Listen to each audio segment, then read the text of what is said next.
Hello बच्चों, let's read the given question. The question says four identical bulbs, each rated 100 watt, 220 volts, are connected across a battery as shown. The total electrical power consumed by the bulbs is option A 75 watt, option B 400 watt, option C 300 watt, option D 400 by 3 watt.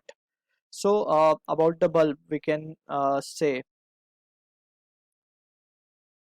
bulb की जो rating होती है that has been given as 100 watt at 220 volt, यानी कि जब 220 volt का supply इसे मिलेगा बल्ब को, so it will glow at 100 watt power, right. So this is known as the power rating of bulb. Also we need to understand कि bulb को अगर हम डिफरेंट डिफरेंट वोल्टेज सोर्स से across connect करें, so एक चीज उसमें change नहीं होती, वो है resistance. Resistance of bulb remains fix. ये बात क्योंकि वो उसके फिलामेंट पे डिपेंड करती है, वो फिलामेंट जो है वो बदलता नहीं, so resistance will remain same. So from this result हम क्या कह सकते हैं, जो पावर है that can be written as P equals to V square by R, right. So from here हम रेजिस्टेंस ऑफ वायर बल्ब निकाल सकते हैं. Basically it can be calculated using V square by P. So ये फॉर्मूले से हम resistance निकालेंगे हमेशा. Always in the case of bulb we will calculate resistance. Rating जो हमें देती है वो यूजिंग दैट रेटिंग हमें पावर और वोल्ट गिवन होता है.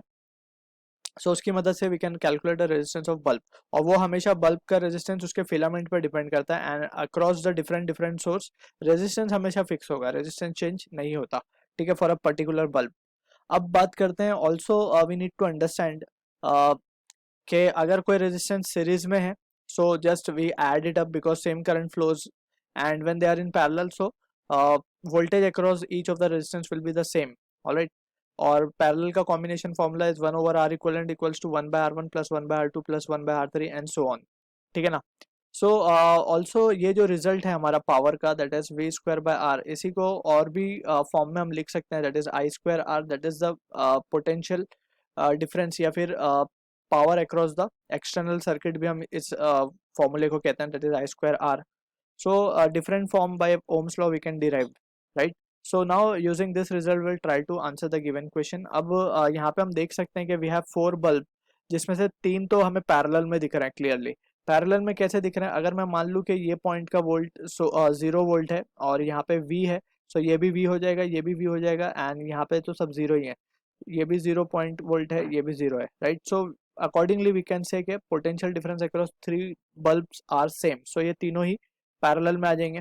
सो जो फाइनल आर इक्वलेंट लिख सकते हैं हम, आर इक्वलेंट क्या लिख सकते हैं पूरे बल्ब का, आर इक्वलेंट चारों बल्ब का लिखा जा सकता है. तीन तो इसमें सीरीज में है, so 1 by R1 plus 1 by R1 plus, और तीनों ही आइडेंटिकल बोले गए हैं. So 1 by R plus 1 by R plus 1 by R, 3 by R यानी कि R बाय 3, और एक उनके साथ सीरीज में है.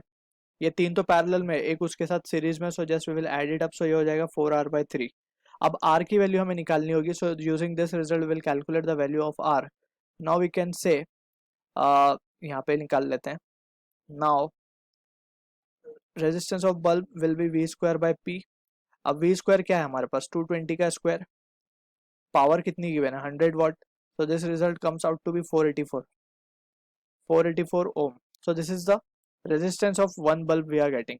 सो जो इक्वलेंट आएगा, इक्वलेंट रेजिस्टेंस कितना आ जाएगा पूरे सिस्टम ऑफ 4 बल्ब का, दैट इज 4 इंटू 484 बाय 3, ये इक्वलेंट है, ठीक है ना.